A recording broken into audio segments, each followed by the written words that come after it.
Dieu, mon Dieu, je te cherche pour m'abandonner à toi. Quand il viendra, lui, l'Esprit de vérité, il vous conduira dans la vérité tout entière. Bien-aimés de Dieu, nous tendons vers la fin du temps pascal. Et durant toute cette période, les lectures nous parlent de la résurrection et les témoignages de ceux qui ont vu en premier lieu Jésus après sa résurrection. Jésus s'est montré aux siens. Il s'est laissé toucher par ceux qui doutaient de sa résurrection. Grâce au nom du ressuscité, les miracles ont été opérés par les disciples de Jésus, nous rapporte le livre des Actes des Apôtres.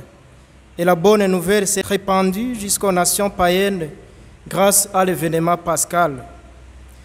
Quant à la page de l'Évangile que nous venons d'écouter, Jésus fait ses adieux et promet l'Esprit Saint à ses disciples. Le moment de retourner au Père est arrivé.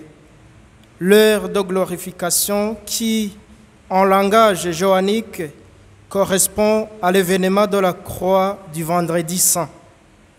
Jésus va se séparer des siens et à nouveau, ils sont dans la tristesse. Il importe de rappeler que dans notre tradition africaine, lorsque un homme ou une femme sent qu'il lui reste peu de jours, il réunit toute sa famille, ses enfants et arrière-enfants pour les dernières instructions. Son allocution doit être respectée et prise au sérieux. Il en est de même de ce que Jésus a fait à la veille de sa passion. Il est dans les derniers moments de sa vie terrestre avant sa résurrection.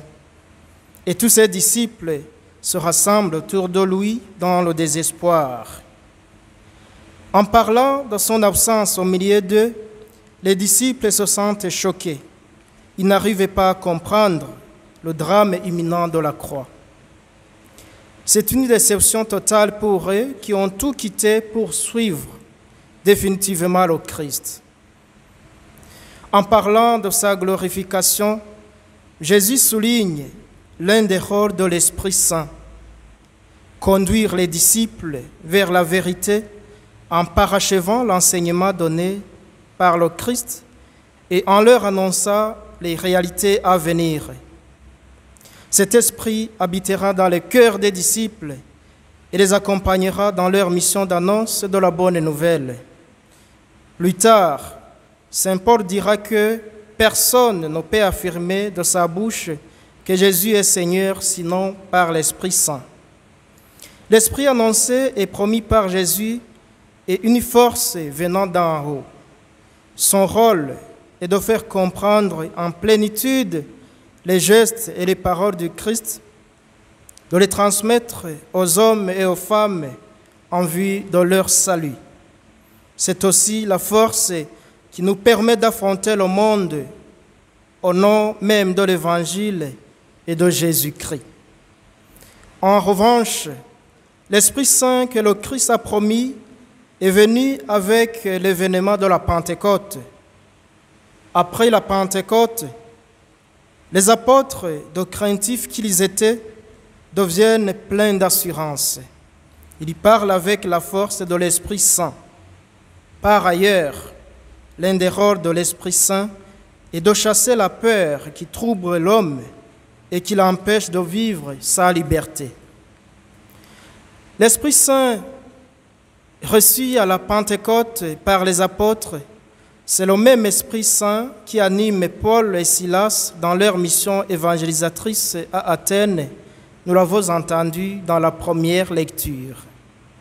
Les apôtres, avant la Pentecôte, avaient bien foi en Jésus le Messie, mais il leur manquait la force pour le proclamer, pour être témoins.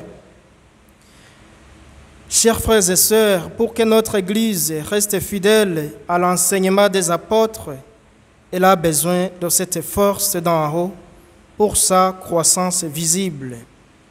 Malgré les critiques, les questions d'abus sexuels, de pédophilie, d'homosexuels et autres mots qui la secouent, Au-delà de tous ces fléaux, l'Église tient toujours, car elle n'est pas seule et elle est vivifiée par la force du Saint-Esprit.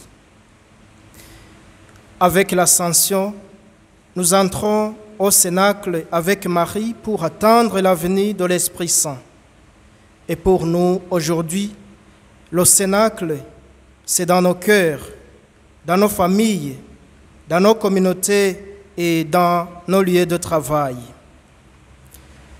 À la veille de l'Ascension de notre Seigneur, demandons un renouvellement de l'effusion de l'Esprit Saint reçu à la confirmation et que, par l'intercession de la Vierge Marie, Mère du Cénacle, le Saint-Esprit nous comble de ses dons. Qu'il en soit ainsi aujourd'hui, demain et pour les siècles des siècles. Je veux être celui que tu veux que